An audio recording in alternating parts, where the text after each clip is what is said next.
आगे बढ़ूं निष्ठा के साथ। फिर पूछते हैं कि कैसे रूपांतरण हो मेरा।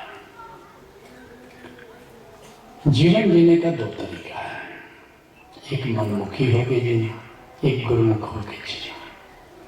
मनमुखी का अर्थ है कि मैं अपने से अपना रास्ता तय करूंगा। गुरुमुखी होने का अर्थ है कि जिसने मंजिल तय किया है अब मैं उसके निर्देशन में रास्ता तय करूंगा। एक अहंकारी व्यक्ति मनमुखी होकर जिएगा, वो किसी से पूछेगा नहीं, पूछने में अपमान समझेगा। और जो गुरुमुखी व्यक्ति होगा वो पूछने में हिचकिचाएगा नहीं। एक निरहंकारी व्यक्ति दूसरे से पूछ सकता है, एक अहंकारी व्यक्ति दूसरे से नहीं पूछेगा। पूछने से अपने को छोटा महसूस करेगा। 1991 में मैं ब्रिटेन के भ्रमण में था। हम 4 दोस्त थे, पूल इंडिया से वहाँ गए थे। तो एडिनबरा से ग्लासगो जाना था। ब्रिटेन के नॉर्थ उत्तरी पूरब में एडिनबरा, पश्चिम में ग्लासगो। तो वहाँ ड्राइवर्स, टैक्सी ड्राइवर्स 50% करीब लेडीज होती हैं। बस ड्राइवर तो अधिकतर लेडीज ही होती हैं। अपने भारत में तो एक ड्राइवर होता है, कंडक्टर होता है, टिकट काटने वाला भी कुछ होता है। 5-7 लोग मिलकर एक बस चलाते हैं। लेकिन वहाँ एक ही लेडी ड्राइवर भी है, कंडक्टर भी है, टिकट चेकर भी है, सब कुछ अकेले। तो लेडी अपनी टैक्सी लेके चली, 4 दोस्त हम चले। तो 15 मिनट चलने के बाद उसने गाड़ी रोक लिया, नक्शा निकाला, फिर देखा, 15 मिनट रुकी रही, नक्शा देखी, फिर चली बाइक, फिर 15 मिनट आधा घंटा चली, फिर उसने गाड़ी रोकी, नीचे उतरी, नक्शा बिछाया, फिर देखा। मैं समझ गया इसको रास्ते का पता नहीं। मैंने उससे कहा कि भाई किसी से पूछ लो। अपने हिंदुस्तान में हम लोग चलते हैं तो क्या कहते हैं, भाई सुनो जरा, हाँ ये इधर जाना है, किधर से जाना है, लोग बता देते हैं। ओह भाई हर 15-20 मिनट चलने के बाद गाड़ी रोकती और मैप देखती और मैप देख के आगे का सफ़र तय करती। और मैं कहता रहा, वो हर बात को मेरी सुन के मुस्कुरा देती, कुछ बोलती नहीं। सुबह का चला हुआ शाम हो गया, 3-4 घंटे का रास्ता है, 12 घंटा उसने लिया। और होटल भी मान लो एक मेन रोड पर ठीक है, लेकिन अब किसी शहर में जाके रोड तय करना, फिर होटल में जाना, ये बहुत किसी से पूछना नहीं है उसको। 12 घंटे के बाद उसने उस होटल में पहुंचा दिया और लगी नाचने। मैंने कहा कि भाई तुम नाच क्यों रही? बोले कि तुम बहुत बार मुझसे कह रहे थे किसी से पूछो, लेकिन मैंने नहीं पूछा ना, बिना पूछे मैं तुम्हें ले आई। ले तो आई, लेकिन 4 घंटे के लिए तुमने 12 घंटा नष्ट किया, मगर वो खुश थी। अब ये मनमुखी मामला है। लोग मुझसे पूछते हैं क्या हम आत्मज्ञान बिना गुरु के नहीं प्राप्त कर सकते? मैं कहता हूँ कर सकते हो, कोई दिक्कत नहीं। बस 20-25 जन्म लग सकते हैं, 40-50 जन्म भी लग सकते हैं। और फिर ये भी हो सकता है कोल्हू के बैल की तरह घूमते ही रहो। तो ये मनमुखी तरीका है। सबसे मान लो तुम सफल व्यक्ति होना चाहते हो, एक सफल डॉक्टर होना चाहते हो, तो क्या सरल तरीका है? किसी सफल डॉक्टर का असिस्टेंट हो जाओ। शॉर्टकट टू सक्सेस बता रहा हूँ। कोई सफल बिजनेसमैन होना चाहते हैं, क्या शॉर्टकट तरीका है? जो बिजनेस में सफल है, सफल व्यापारी का तुम असिस्टेंट बन जाओ। तुम सफल चार्टर्ड अकाउंटेंट बनना चाहते हैं, क्या सरल तरीका होगा? किसी सफल चार्टर्ड अकाउंटेंट का तुम असिस्टेंट हो जाओ। सफल लॉयर बनना चाहते हो, क्या शॉर्टकट तरीका है? उसका जूनियर बन जाओ। किसी देखो किसकी प्रैक्टिस सबसे अच्छी है, उसका जूनियर बन जाओ। ऐसे ही अगर अध्यात्म में सफल होना चाहते हो तो गुरु का असिस्टेंट बन जाओ, गुरु का जूनियर बन जाओ। जो सफल हुआ है अध्यात्म में, कबीर साहब हैं, नानक देव जी हैं, बुद्ध हैं, महावीर हैं, ओशो, तो जूनियर बन जाओ तो तुम सफल हो जाओगे। इसको कहते हैं गुरुमुख होना। गुरुमुख होना मतलब जो सफल है अध्यात्म में उसका असिस्टेंट बन जाए। गुरुमुख होना मतलब शिष्य होना। तो एक बात निश्चित समझो हमारे भारत में कहावत है, गुरु बिना गत नहीं। गुरु के बिना तुम्हारी गति नहीं है। गुरु के बिना गति का मतलब क्या हुआ? आत्मज्ञान की ओर गति, ब्रह्म ज्ञान की ओर गति। गति मतलब आत्म सुधार। उसकी गति नहीं, उसके सुधार का कोई रास्ता नहीं, ऐसा लोग कहते हैं। मैं रामायण पढ़ता था 12 साल नियमित रूप से रामचरितमानस पढ़ना, उस पर मनन करना, गुणन करना। एक सवेरे पढ़ रहा था, गोस्वामी तुलसीदास जी कहते हैं गुरु भी न हो ही न ज्ञान। मैंने कहा कि तुम्हें कर क्या रहा, ये 12 साल में क्यों नष्ट कर दिया मैंने? गुरु भी न हो ही न ज्ञान। और फिर देखने लगा कहीं ऐसा लिखा है कि रामचरितमानस पढ़ करके ज्ञान को उपलब्ध हो जाओगे। मैंने देखा तो कहीं लिखा ही नहीं, ये कहीं नहीं लिखा कि तुम रामायण पढ़ोगे तो ज्ञान को उपलब्ध हो जाओगे। शांति मिलेगी, कृपा होगी, लेकिन ज्ञान होगा ऐसा तो पहले लिखा है। मैं तो ये 12 वर्ष नष्ट करते गुरु की खोज। और जब से गुरु से जुड़ा तब से गति शुरू हुई, और वह गति एक दिन परम गति में बदल गई, परम विश्राम में बदल गया। तो इसलिए जो लोग आत्मज्ञान में उत्सुक हैं, जो लोग ब्रह्म ज्ञान में उत्सुक हैं, निश्चित रूप से गुरु से जुड़ना। यहाँ से कहानी शुरू हुई थी। एक बार कुंभ मेला में बड़े संत आए थे, तो वृंदावन के एक संत हैं टाट बाबा, प्यारे संत हैं अभी भी, उनसे मेरी काफ़ी निकटता थी। तो उनके शिष्यों की संगत चल रही थी, तब तक मैं वहाँ पहुँच गया। तो उन्होंने कहा कि जीवन में बसंत कब आता है? तो अपने शिष्यों से पूछा, किसी ने कुछ कहा, किसी ने कुछ कहा।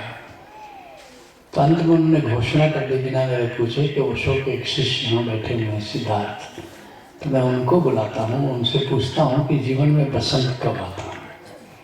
तब बिल्कुल अप्रत्याशित सा था, मैंने सोचा ही नहीं कि मुझसे पूछ डालेंगे। मेरे पास वक्त इतना ही था कि वहाँ से और स्टेज तक आने में जो भी सोच विचार करना था, मैंने ओशो से कहा कि आज तुम्हारी प्रतिष्ठा दाव पर लगी है, मेरी तो प्रतिष्ठा है ही नहीं, मगर तुम्हारी प्रतिष्ठा बिल्कुल दाव पर लगी है, तो कुछ उत्तर बताओ। और एक का एक उत्तर कौनने लगा। और वहाँ जाकर के मैंने कहा कि जीवन में पतझड़ ही पतझड़ है, लेकिन जब गुरु आता है तब से बसंत आता है। और टाट बाबा ने तो गोदी में उठा दिया, मतलब देखो ऐसे अगर शिष्य हैं तो गुरु की सुगंध पूरे विश्व में फैल सकती है। 88 में उन्होंने घोषणा की, ज्ञान तो मुझे 97 में हुआ। और मैं भी हंसने लगा, कभी तो मेरा ही फूल नहीं खिला तो गुरु की खुशबू कहाँ से फैला सकते हैं। उनकी भविष्यवाणी सच्ची सिद्ध हुई। तो पहला कदम मैं तुमसे बताता हूँ, वैसे ये कदम तक पहुँचने के लिए भी कुछ करना पड़ेगा। हमारा जो भारत का शास्त्र है, महामय जो ऋषियों की व्यवस्था है, वो कहते हैं कि 4 चरणों में आत्मज्ञान होता है। 4 चरण। पहला शास्त्रतः, दूसरा सत्संगतः, तीसरा गुरुतः, चौथा स्वतः। ये 4 चरण। तो ने पूछा है सेल्फ रियलाइजेशन कैसे? ये 4 चरण। शास्त्रतः, शास्त्र पढ़ो। शास्त्र का क्या अर्थ है? जिन्होंने सत्य को जाना, उनकी वाणी के आधार पर कुछ शास्त्र निर्मित हुए हैं। गीता है, वेद है, उपनिषद है, कुरान है, हदीस है, बाइबल है, धम्मपद है, जीन सूत्र है। तो शास्त्र, ये शास्त्र सब क्या है? जिन्होंने भी सत्य को जाना, उन्होंने जो कहा उनसे ये शास्त्र निर्मित हुए।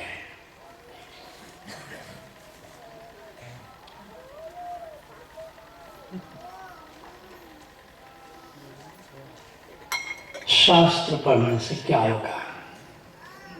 कुछ दूर तुम्हें ले जाएगा, कुछ दूर। और अंत में जैसे मैं रामायण पढ़ा, वेद पढ़ा, तुमको जानकर आश्चर्य हुआ। मैं नेत्राल स्कूल में था, वहाँ की का पुस्तकालय बहुत रिच था, 1 लाख से ज़्यादा किताबें थी। और अपने टीन्स में ही मैंने 4 वेद,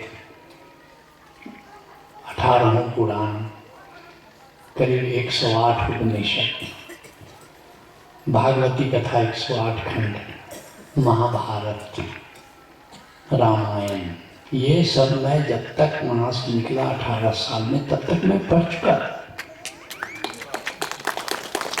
तो पहला कदम है शास्त्र पढ़ो।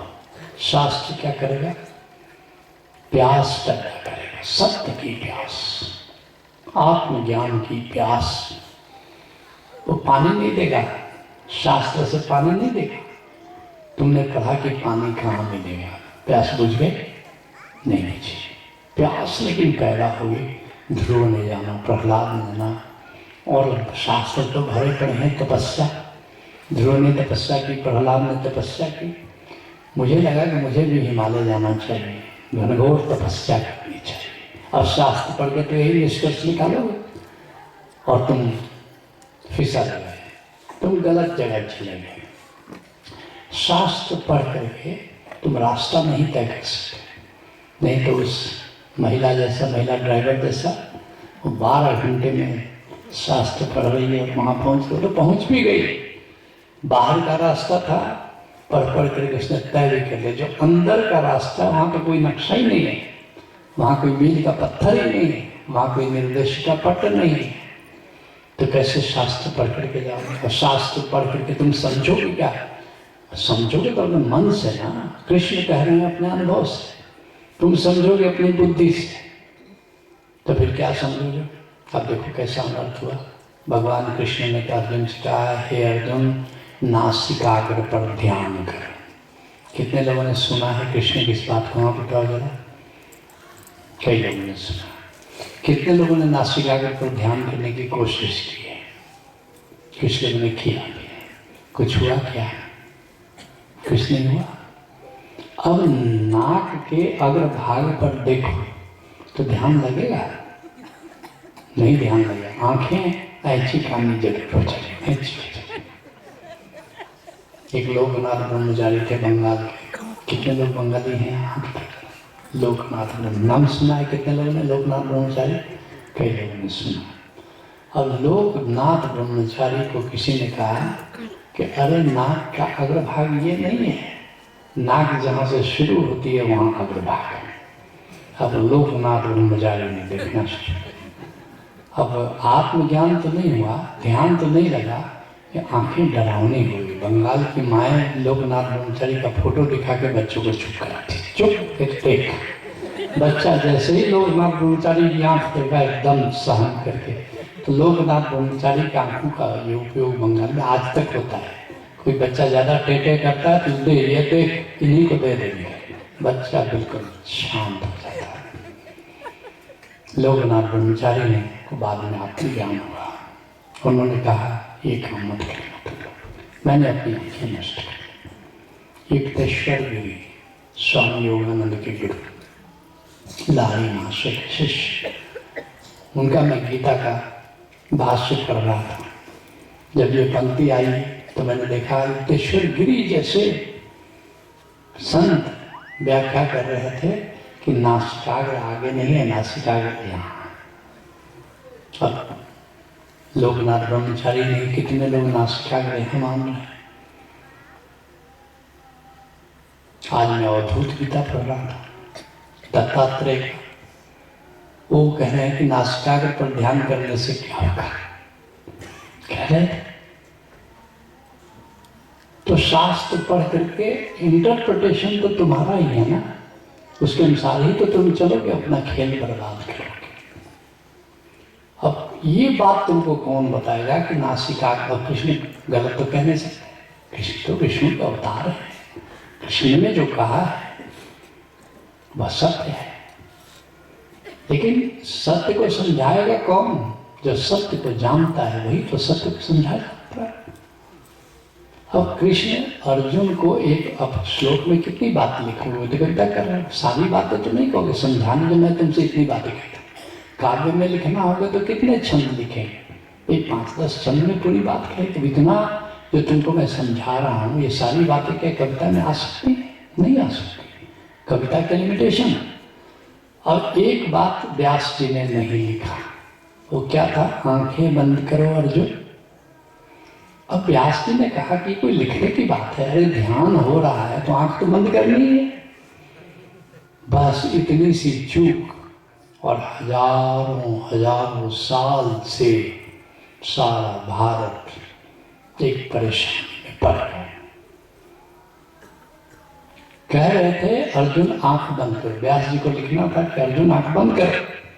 अब व्यास ने लिखा नहीं, कविता में कितनी बात लिखा। क्यों? अब आंख बंद करके अपनी नासिका को चाहे यहाँ देखो चाहे यहाँ देखो निराकार दिखेगा। चलो जरा देखो, आंख बंद करो, बंद करो आंख और अपना नासिका को देखो, नाक का टिप देखो बंद आंखों से। कुछ आकार नहीं दिख रहा है, एक निराकार दिख रहा है। और नासिकाग्र को जरा देखो तो बिंदु भी दिख सकता है कुछ लोगों को, कुछ लोग और भी नासिकाग्र को ठीक से देखें तो कुएं जैसी गहराई भी दिख सकती है।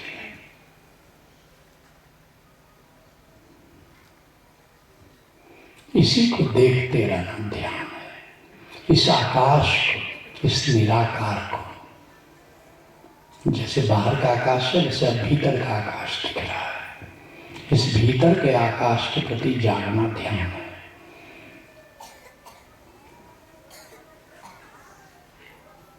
भीतर कुछ रंग भी दिख सकता है, भीतर गहराई भी दिख सकती है, कुएं जैसी, सुरंग जैसी। इसको अगर देखते रहे तो ध्यान हो, यही ध्यान, इसको देखना ही ध्यान। रिलैक्स, आंखें खोलो। कितने लोगों को आकाश दिखा, निराकार दिखा? गुड। कितने लोगों को उसमें गहराई भी दिखी? गुड। कितने लोगों को उसमें बिंदु भी दिखा? गुड। अब कृष्ण ये कह रहे थे, ये ध्यान है। लेकिन जितने लोगों ने शास्त्र की व्याख्या की वो सब यहाँ की बात कर रहे थे, यहाँ की बात। ये अब कौन बताएगा कि नासिकाग्र ध्यान क्या है? जिसने सत्य को जाना। तो पहला चरण है शास्त्रतः, दूसरा सत्संगतः। किसी संत ने, किसी गुरु ने नहीं कहा है कि शास्त्र पढ़ो। तुम्हें जानकर आश्चर्य होगा, संत वाणी पर आस्था बोल रहा हूं। अब तक 1200 वाणियों पर बोल चुका हूं, लेकिन एक वाणी ऐसी नहीं मिली कि ऐ साधकों शास्त्र पढ़ो। लेकिन ऐसी सैकड़ों वाणी मिली कि सत्संग करो, सत्संग करो। सत्संग का क्या अर्थ हुआ? जिसने सत्य को जाना है उसका सानिध्य प्राप्त करो। जैसे तुम अब दूसरी सीढ़ी में जैसे कुछ लोग आए हैं, वे सत्संग हो रहा है। सत्संग में बताएगा, अपने अनुभव से शास्त्र की व्याख्या करेगा। एक तो कथाएं हैं, इस देश में कथाएं तो बहुत चलती हैं, राधे राधे चलता है, वो सत्संग नहीं है। सत्संग जिसने सत्य को स्वयं जाना है, वो अगर कुछ कहता है तो वो सत्संग है।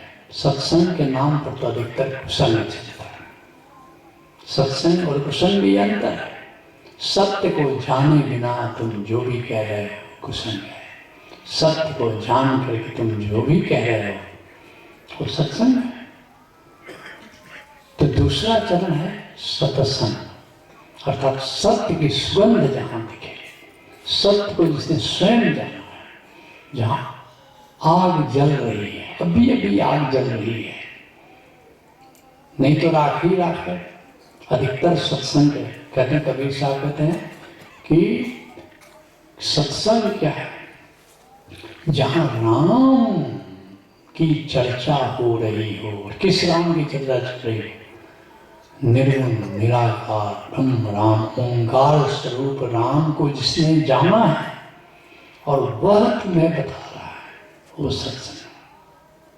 संगत ही जर जाओ न चर्चा राम की। वह सत्संग के नाम पर जो कुसंग चल रहा है वो जल जाए, नष्ट हो जाए। ऐसे सत्संग जहाँ उस राम की निर्गुण निराकार राम तत्व की, जैसे रामचरितमानस में प्रभाकर जी बहुत ही सुंदर बता रहे हैं।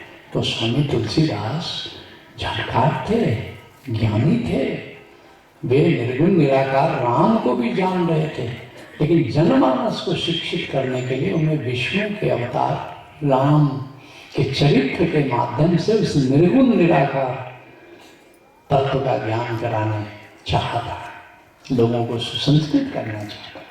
रामचरितमानस एक अद्भुत काव्य है, लेकिन अब तुलसीदास जो उसके बहाने से राम तत्व की बात कर रहे हैं वो सत्संग है।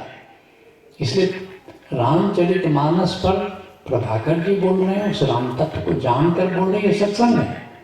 लेकिन राम तत्व को जाने के बिना जो सीता को रावण से छुड़वा रहा है, रावण को मरवा रहा है, वो सत्संग नहीं है। संगत ही जर जाओ न चर्चा राम की, दूल्हा बिन बारात कहो किस काम की। अरे बारात है, दूल्हा है ही नहीं, तो उसको तुम कहोगे कि ये बारात है। एक बारात में पहुंच गया और वहाँ पर दूल्हे की कार पीछे लग गई। हम लोग पहले पहुंच गए, कुछ वॉलंटियर्स लड़की वालों की तरफ से सराती कहते हैं ना, लड़की वालों की तरफ से घूम रहे थे वहाँ। हमने कहा भाई बारात आ गई है, कुछ चाय पानी पूछोगे कि ऐसे ही घूमोगे? बोले बारात कहाँ है? हम कह रहे बारात तुमको दिखाई नहीं दे रहा, ये 100 लोग जो हैं बाराती, तो ये दूल्हा कहाँ है? उनके दूल्हा तो पीछे है। बोला कि दूल्हा जब आएगा तो बारात बनेगी, तब सब चाय पानी डर रखे। दूल्हा जब तक नहीं है कोई बारात नहीं है। बाद में बात उसके समझ में आई कि दूल्हा है ही नहीं। दूल्हा बिन बारात कहो किस काम की, संगत ही जर जाओ न चर्चा राम की। राम तत्व को जानकर जो राम के बारे में बात करता है। अब जाओ, जहाँ जहाँ तुम्हें खबर मिलती है कि एक जानकार संत आया है, हो सकता है कि जहाँ जहाँ जाओगे सभी संत, जरूरी नहीं संत के नाम पर अधिकतर अंत संत है, अंत संत। लेकिन चलो जहाँ नकली मिले असली की खबर है। अगर तुमको मैं कहूँ कि 1000 का नकली नोट है, न 1000 का नकली नोट भी तुमको ले लोगे कि नहीं लोगे? क्योंकि ये 700 रुपये का नोट है। तुम कहोगे नकली भी असली तुमको नहीं लेंगे। क्यों नहीं लोगे भाई? क्योंकि 700 रुपये का असली नहीं है तो नकली कैसे लोगे तुम? 1000 का तो नकली भी ले लोगे, ये 700 रुपये का नकली नोट नहीं लोगे। तो अगर कहीं नकली है, यह अपने आप में प्रमाण है कि कहीं असली होगा, नहीं तो फिर कैसे होगा? ये प्रमाण है। अगर नकली संत मिल रहे हैं तुमको तो इस बात का प्रमाण है कि कहीं असली है। और ये देश संतों की भूमि है। हर युग में कम से कम 7 असली संत हर युग में रहते, मिनिमम बता रहे हैं, 700 भी हो सकता है, लेकिन कम से कम 7 असली हैं। और 7 असली हैं तो 7000 नकली हैं। अब तुमको 7000 में से 7 को ढूंढना है, 7 में से कम कठिन है। गुरु सिक्खी परंपरा में जो 8वें गुरु थे हरिकृष्ण, गुरु हरिकृष्ण 8 साल की आयु में वो दिल्ली में चेचक से आक्रांत की सर्विस कर रहे थे अपनी संगत के साथ। उन्हें भी चेचक पकड़ गया, मृत्यु को प्राप्त हो गया। लोगों ने पूछा कि अगला गुरु कहाँ मिलेगा? उन्होंने कहा कि बकाले, बकाले।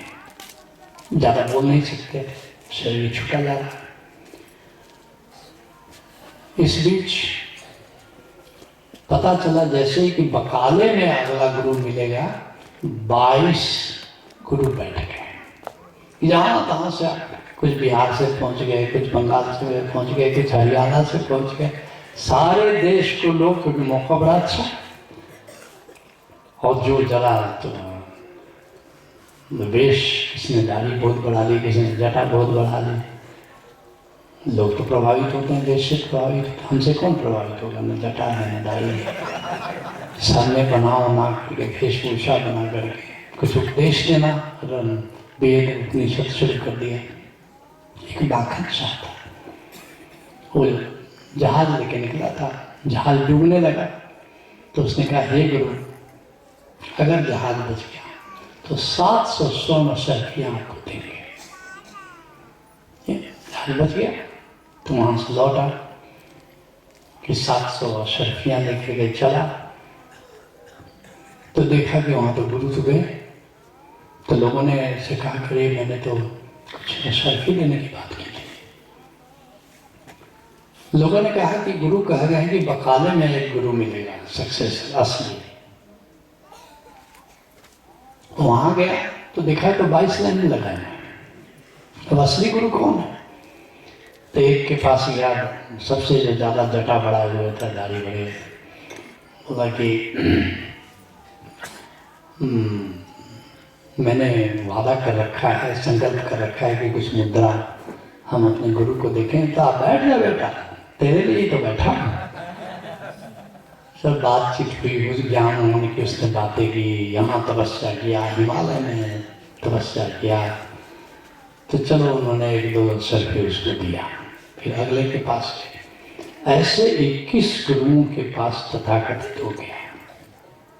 अंत में देखा कि ये माखन साहब लगा नहीं, इसमें गुरु जैसा ये मानव विद्वत्ता है, बातें अच्छी कर लेते हैं। फिर किसी ने बताया कि एक गुफा है, वहाँ भी एक गुरु बैठते हैं, गुरु तेग बहादुर, ऐसे तेग बहादुर नाम है। तो वहाँ गया तो कहा कि महाराज मेरा नाम माखन साहब, हाँ जानता हूँ। तो सब बातचीत करने के बाद उनको भी 2 स्वर्ण सर्फी दिया। बोला, माखन साहब तेरे जहाज को बचाने में मेरा कंधा अभी तक दर्द कर रहा है, और तू 700 के लिए बोला था, तो तू 2-3 पर फुसला रहा है मुझको। अब वो माखन साहब पूरी थैली रख के लगा चिल्लाने, पायो रे लाभ्यो रे गुरु, लाभ्यो रे, लाभ्यो रे, मैंने गुरु पा लिया, गुरु पा लिया। फिर गुरु तेग बहादुर। तो ऐसे नकली बहुत है, माना, लेकिन तुम्हारे पास प्रज्ञा है तो तुम पालोगे। कबीर साहब कहते, कबीर साहब से किसी ने पूछा कि कैसे पाला? सतगुरु को, सतगुरु, सतगुरु, गुरु बहुत है, सतगुरु थोड़े से। सत्य को जानने वाला गुरु पाएंगे कैसे? कबीर साहब कहते हैं, भामर जाल बगुजाल है, बूढ़े बहुत अचेत, कह कबीर तिन पाइयों जिनके हृदय विवेक। एक तो भंवर जाल है, बहुत संसार का जाल है। भंवर जाल मतलब संसार का जाल। आदमी संसार में आता है, दुनियादारी में फंस जाता है। उसके बाद बगुलों का जाल है, जैसे मछुआरे के जाल से कुछ मछलियाँ। कल मैं कह रहा था, यहाँ मछुआरों से मेरा एनकाउंटर हुआ था नहर के पानी में, तो वहीं पर बगुले भी थे। मैंने कहा, अच्छा एक सवाल बताओ, ये बगुले यहाँ क्या कर रहे हैं? उन्होंने कहा कि जहाँ हम लोग जाते हैं बगुले हमारे साथ ही, वो भी चलते हैं। हमने कहा, वही तो पूछ रहा हूँ कि बगुले क्यों चलते हैं? मछली तो तुम मार के ले जा रहे हो, बगुले किस लिए यहाँ पर? बोले कि हमारे जाल से बचने के लिए कुछ मछलियाँ उछलती हैं, हमारे जाल से तो बच गई, बगुलों के जाल, बगुलों से बच गया, टप से मछली है। कबीर साहब ने देखा वो टप से पकड़ लेता है एकदम से। तो संसार के जाल से तंग हो करके और जैसे ही तुम चले इधर कि आश्रम बापू ने लोक लिया। और कहा जाता है बच्चा आ जा इधर। तो तुम संसार के जाल से तो बच गए, आश्रम के जाल से कैसे बचे? नहीं बच सकते। तब से भंवर जाल बगु जाल है और बूढ़े बहुत अच्छे, बड़ी भीड़ है सब जगह, बड़ी भीड़ है। जैसे भीड़ पर मत जाना, अगर भीड़ है तो मतलब है कि भेड़े हैं वहाँ, भीड़ मतलब भेड़े हैं वहाँ।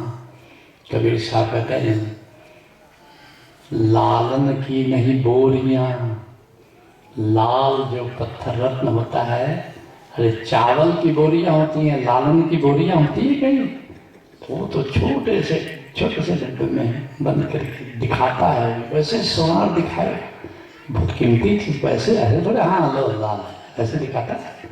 लालन की नहीं बोरियां और हंसन की नहीं पांत, बगलों की पंक्ति होती है, हंसों की पंक्ति नहीं होती, अकेला हंस बैठता है, दो चार हंस रहे। लालन के मानसरोवर चले जाओ, हंस अकेला विचरण करता है। लालन की नहीं बोरियां, हंसन की नहीं पांत,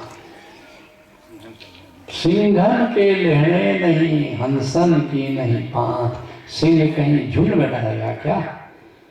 रहेगा अकेला चलेगा झुंड। सिंघन के लहरे नहीं, हंसन की नहीं पांत और लालन की नहीं बोरियां, साधु न चले जमात। साधुओं की बड़ी जमात भीड़ थोड़े होती है, कोई होता है मस्त होता है। तो पहला दूसरा चरण है सत्संगता। सत्संग में जाओ, दो चार जगह जाओगे लगेगा नहीं ठीक नहीं है, लेकिन ऐसे दो चार पांच जगह जाते जाते एक जगह तुम्हारा दिल करेगा, बुद्धि निर्णय नहीं लगी, क्या निर्णय लगा? दिल। एक जगह तुम्हारी हृदय तंत्री झंकार कर उठेगी, बस यही वे चरण है जहां मैं सर झुका सकता हूं।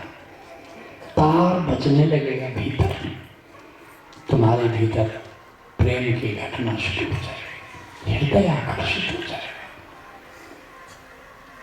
और तब तीसरा चरण घटित होता है, उसका नाम है गुरुता। अब तुम शिष्य होते हो। शिष्य और गुरु का मतलब क्या? सत्संग में बुद्धि का नाता है, शास्त्र में बुद्धि का नाता है, तीसरे चरण में बुद्धि का नाता, भूत का, हृदय का नाता। संत से तुम्हें प्रेम हो जाता है, वो तुम्हारा गुरु होता है, तुम उसके शिष्य होते। और फिर अब गुरु के सानिध्य में यात्रा शुरू हो जाती है। गुरु समान दाता नहीं, जिन दिता आत्म दान। गुरु के समान कोई दाता नहीं हो सकता। कोई मेरे मुर्शिद की तरह कौन खुदा देता है? कोई ज़्यादा से ज़्यादा दैर हरम देगा, ज़्यादा से ज़्यादा कोई मंदिर ले जाएगा, मस्जिद ले जाएगा। परमात्मा कौन देता है? परमात्मा गुरु देता है, गुरु का दान, गुरु के नेतृत्व में। अब तुम चढ़ाई करना शुरू करते हैं गुरुता। और फिर गुरु तुम्हारे भीतर स्थित आत्मा, और आत्मा ही परमात्मा है, उसका दर्शन कराता है, उससे ब्याह करा देता है, तुम्हारे चेतना का ब्याह। अब ब्याह के बाद क्या होता है? अब तुम सुहाग रात में प्रवेश करते हो। जैसे शादी के बाद कितने लोगों की शादी हो चुकी है, राइट, तो इनको पता है। जब शादी के बाद तुम जाते हो तो घर में कोई बहन है, भाभी है, दूल्हे को या दुल्हन को दरवाजे तक ले जाते हैं और फिर क्या कहते हैं? अब तू अंदर जा, दुल्हन तेरा इंतजार कर रही है। दूल्हा कौन पहले से बैठता है? मैं तो भूल गया। दूल्हा बैठता है कि दुल्हन बैठती है? दुल्हन बैठती है। हाँ, रवि बाबू को याद है, दुल्हन बैठती है। चलो ठीक है, मान लेते, हम तो भूल गए, 50 साल हो गया, अब क्या याद रहता। और जो पहुंचाने वाले लोग हैं वो दरवाजे पर रुक जाते हैं। वो अंदर जाते हैं क्या रवि बाबू? बाकी लोग भी अंदर गए नहीं, बाहर ही रुक गए, बाहर रुक जाते हैं। भाई अब मेरा काम नहीं है, अब दुल्हा दुल्हन मिल गए, फीकी पड़ी बारात, अब बारात का क्या? ऐसे ही गुरु परमात्मा के साथ तुम्हारा ब्याह करा देता है और फिर अपने अब हट जाता है। अब तुम जाओ, अब तुम मिलो। इसको कहते हैं स्वतः। ये मिलन समाधि में होता है, ये मिलन सुमिरन में होता है, ये मिलन ध्यान में होता है, ये मिलन साक्षी में होता है। तो स्वतः तुम्हें साधना करे। नहीं जैसे तुम यहाँ तो 6 दिन के लिए आते, 6 दिन हम तुम्हें गुरुतः जो संभव हो सकता है तुम्हें बताते हैं, फिर कहते हैं अब होमवर्क करो, अब घर पर अपने से करो। 6 दिन यहाँ और 3 महीना से 6 महीना तक घर पर करो। और घर पर कुछ लोग होते हैं, क्या जी कुछ किया नहीं, आप ही की याद आती नहीं, कहाँ से कुछ करते हैं ये लोग। एक हमारे इस गांव में मित्र थे, नाम नहीं लूंगा, तो मेरी शादी पहले हो गई थी, तो उन्होंने हमसे पूछा कि वीरेंद्र भाई ये सुहागरात में क्या होता है? हमने कहा रे सुहागरात बात बताने की थोड़े होते नहीं, हम मित्र हैं, कुछ तो गाइडेंस करो ना। हमने कहा सुहागरात में रात रात नहीं होती, चांद चांद नहीं होता, तारे तारे नहीं होते, हर चीज बदल जाता है। उन्होंने कहा अच्छा चांद चांद नहीं होता ना, तुम देखना चांद चांद नहीं होता। सुहागरात आई, वे खिड़की पर जाके बैठ गए, चांद देखने लगे। पत्नी ने कहा ये घंटा बीत गया, पत्नी ने कहा कि मैं यहाँ तुम वहाँ क्या कर रहे हो? आज बिल्कुल डिस्टर्ब नहीं कर, आज चांद चांद नहीं होगा, आसमान आसमान मुझे ठीक से देखने दे। सुबह आया, आंखें लाल लगी, क्या हुआ रे चांद में कुछ दिखा, आसमान में कुछ दिखा, कि मुँह रख गई। साल भर अपनी पत्नी को मिलाने बाद आया, पत्नी ने उन्होंने परिचय कराई, मेरे दोस्त हैं, बाल सखा हैं। मैंने कहा इनको मैं भूल नहीं सकती, मेरी सुहागरात खराब किया इस बात।